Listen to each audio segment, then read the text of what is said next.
It's very important.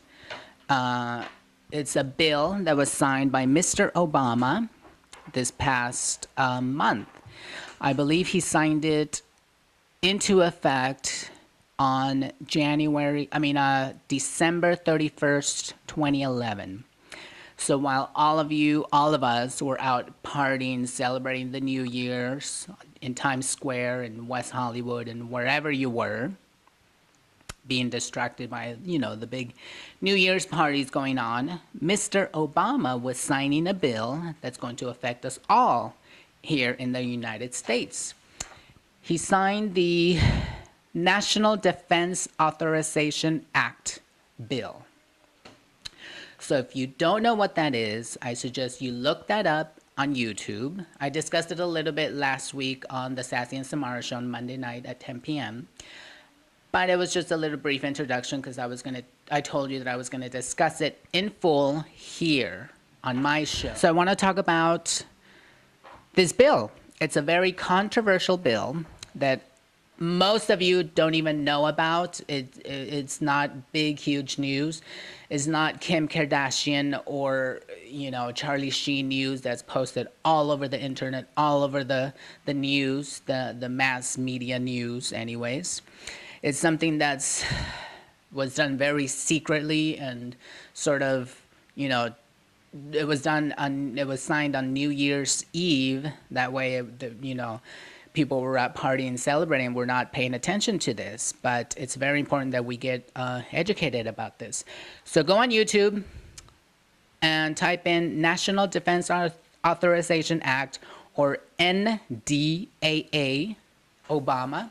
And a lot of videos will come up. And what this bill is a bill that will allow the military to arrest American citizens without trial, without protection of the Fourth Amendment. So basically, some people say that this is going to lead us into martial law, into a martial law state country. So it's not a good bill. It's not good news for any of us here. I mean, whether you're American citizen, not a citizen. I mean, if this is going to affect American citizens, imagine what it's going to do to people that are not American citizens, that are just, green card holding members, citizens of this country or whatever. It's probably going to be even worse for them. There's going to be less protection for people like that. So this was supposedly done to prevent terrorist acts in this country. So that was sort of the reason why they did this. But then, according to these videos that I saw online, I did all my research on YouTube, so whatever information I'm bringing you is what's out there on YouTube. You can do your own research so you can find out about it, and, because I might lose some in translation, but I just want to make you aware of this.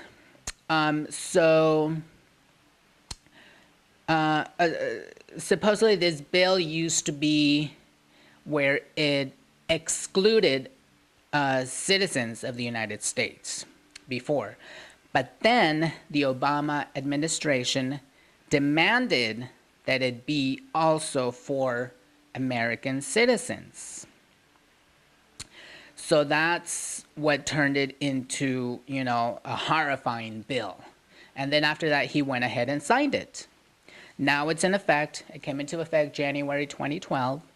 So now anybody can get arrested, even American citizens can get arrested, be thrown into jail with no trial, indefinitely detained, suspected. And this is only talking about people who are suspected of terrorist attacks, whatever that may be, whatever they classify as a terrorist attack. So you can be prisoned based only on suspicion. So, that's what this crazy bill is about. And the Fourth Amendment is like kaput. It's like no longer valid because, you basically have no rights. And it's already happened to several people. I believe there was a 16-year-old kid that got arrested and got, and is stuck somewhere in a prison and he can't get out. Google that, because I know I have to do more research on that, about that 16-year-old kid. It was some high school kid that got thrown into prison, and under apparently this type of law. So it can happen to anybody. If you want more information on this, I get a lot of my information also from Alex Jones at infowars.com and at prisonplanet.tv. So if you look at those websites, you'll get a lot more information on that. You know, it's something that we really should educate ourselves about, because it affects us all, not just, you know, terrorists. Because, I mean, some people, like I said, consider the Occupy Wall Street characters terrorists.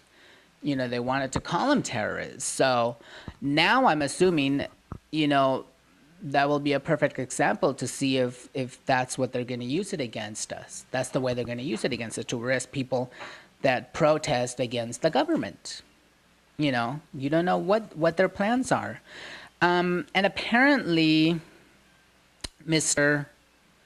Presidential candidate, Mr. Ron Paul, who's running to be a president, is against it. And he warned about it, that he was against it. He said he was against it.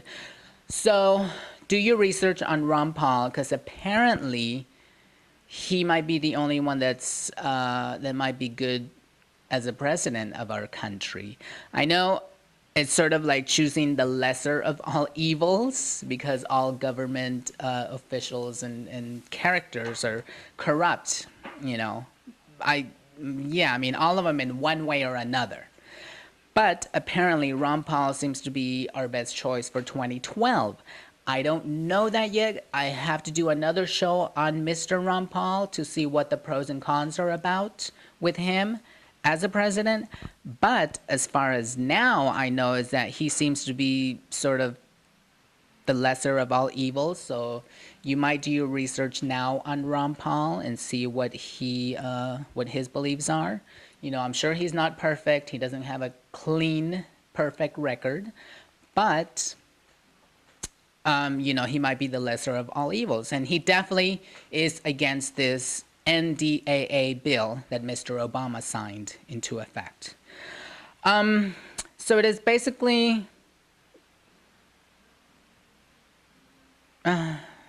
so now what people are saying is that Obama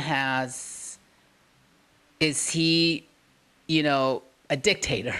Is Mr. Obama a dictator?